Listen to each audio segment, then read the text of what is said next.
今年寒冷头一波寒流报道，宜兰太平山有落冰沙啊，南投合欢山的松雪楼嘛有积雪。今仔早起，平地上低温出现伫咧苗栗三湾的大河川，是干那6度9。气象署表示讲，今仔下晡开始天气会对湿冷变做大冷，伊个阴暗到明仔早起，会是这波寒流上冷的时阵。围炉前一天，宜兰太平山因为水汽甲低温开始落冰山，规个太平山卖出是白色的世界。也有民众伫咧车坎顶悬写新年快乐的字，来迎接新正。很漂亮，很特别。这波寒流嘛是合欢山地区入冬以来落雪落上大的一届。1月27日早起6点开始，台七甲线南山到圣公，车都要挂雪链才会当通行。另外一边，新竹五路有民众看到今年头一场的雪，南投合欢山除了出动扫雪车，也有囡仔真欢喜伫边仔咧耍积雪。目前持续下雪中，积雪的厚度达10公分。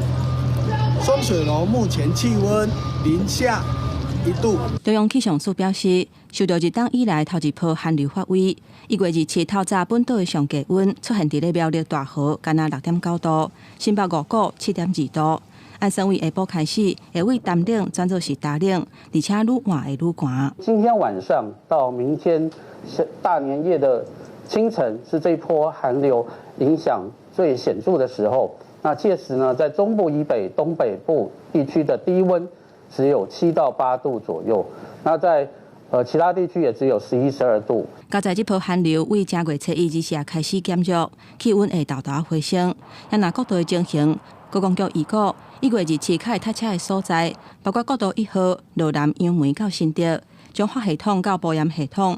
国道3号罗南头城到关西，也有国道5号罗南南港系统到头城。利用台61替代国1、国3行驶南投往返台中地区呢，可以改走台63。高公局预估1月27日规港的交通量是102万车公里。